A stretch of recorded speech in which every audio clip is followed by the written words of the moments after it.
In this video, I'm going to show you step-by-step instructions on how to replace the charging port on the iPhone 6s Plus. To start off, make sure that the device is powered down. Then take a pentalobe screwdriver and remove the two screws either side of the lightning connector at the bottom of the phone. Now we're going to take a single-sided razor blade to create a gap on the edge of the screen on the inside of the chassis, and then we're just going to pry it upwards, insert it a little bit of the way, and that's going to create a larger gap big enough now to fit the plastic guitar pick into. Remove the single-sided razor blade, and then with the gap you just created, you're going to run it along the right hand edge, back along the bottom edge, and then along the left hand edge. I think I've said them wrong, but you know what I'm saying. You can then lift it up like this, wiggle it a little bit at the top, and then the screen folds up a bit like a journalist's notepad. It's advisable to prop the screen up with something heavy like a mug, and you can just prop that up there so that it doesn't fall over whilst you're working on it. And then we're going to isolate power from the device now, so we'll remove these two crosshead screws here, use tweezers to lift up the metal shield, and then use a plastic spudger to disconnect the battery, isolating power from the phone. Whilst this can be done with the screen still attached, I would recommend removing it. To do that, there are 5 crosshead screws of different sizes holding down this sort of square shaped shield at the top. Although there's only 4 in my case, I can see there's quite a few screws missing on this one.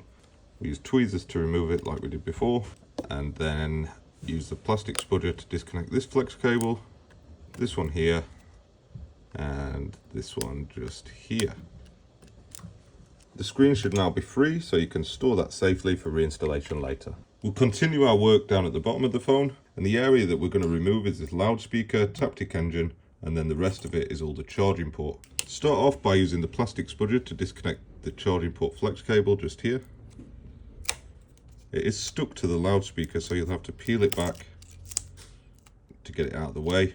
And then whilst you're here, you can also remove this coaxial cable using some sharp tweezers. Don't poke the battery though. Now I'm going to remove the screw in the top right of the loudspeaker.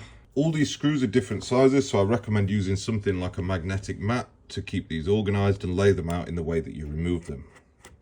Next is this little screw here, and then there's a couple more down the bottom here, one hiding under this gunk on the phone, and then there's 3 in the bottom left of the loudspeaker itself.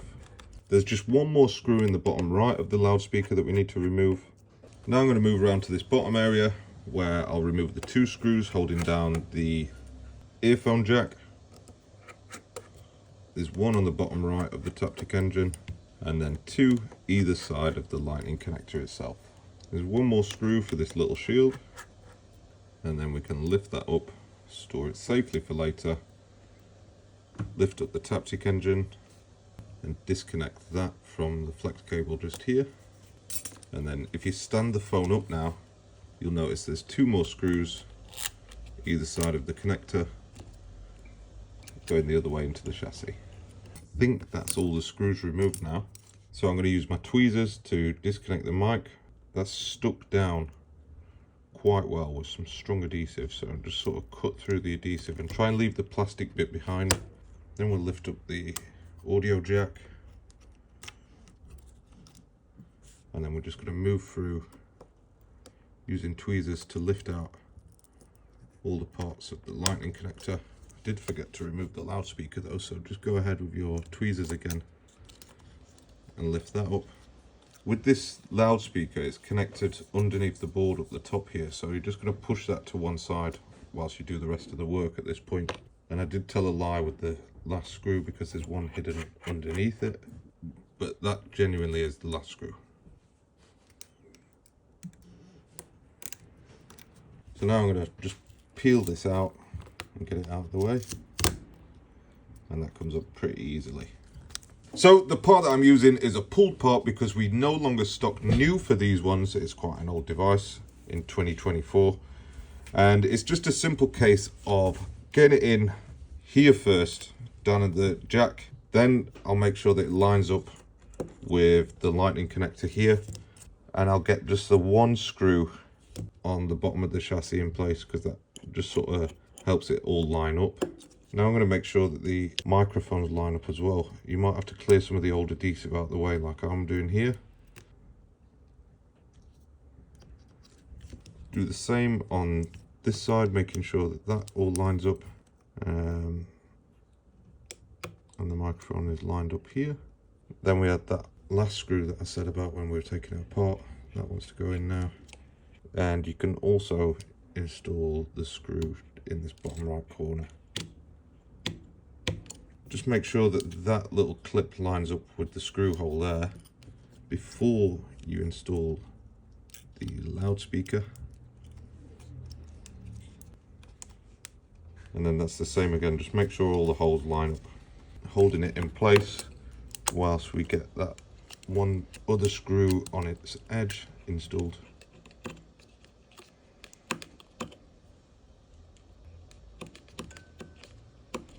We've got to make sure that this cable tucks under there, and then you can use tweezers to secure it just here. It's a bit awkward lining up these coaxial cables. What I find is best if you can get it sort of lined up with the tweezers and hold it where it is without it springing around like it is doing here. Then you should be able to just apply a bit of pressure with the back edge of the tweezers. Once it's actually in, it's not going to move anywhere. Then we can secure down this screw in the top right, and the loudspeaker is not going to move anymore. There's another screw just here. The smallest of the three goes there, and then there's one more screw just here. Now let's go for the Taptic engine, making sure that that clips down on the FPC connector, and then we can begin re-securing all the screws that hold the rest of the charging port down. And we've got this little shield here. There's one long screw holding this shield down here, a slightly smaller one below it, another one on this side, and we're getting close now. One long one here, and then another one here. There's just one more screw holding down the loudspeaker here. Now we can plug in the lightning connector, FPC connector, make sure they're stuck down to the loudspeaker, and that just about completes the installation of the new charge port. Of course, we need to reinstall the screen, but before I do that, I am going to clean up the edges and apply a new dust and moisture resistant seal. So now we'll just reconnect the screen back down, make sure that everything sits properly. These are a bit awkward, but once you've got one lined in, the rest of them will follow. Now we'll install the shield.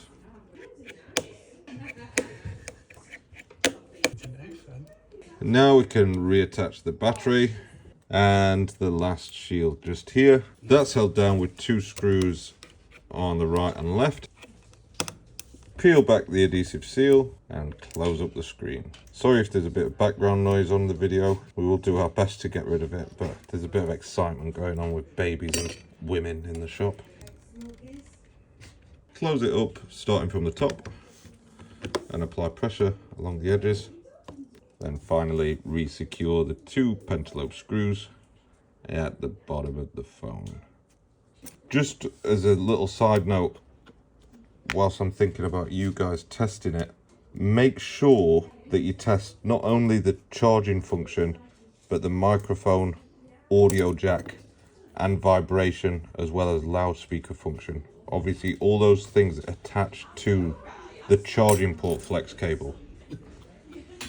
And sometimes it can be just that it's a parts issue stopping it working, but just make sure that everything's connected properly. So that just about completes this repair. We can see that it's charging, it's making sounds, it's vibrating. I will test the microphone before I hand it back to our customer, but thank you for watching and see you in the next video.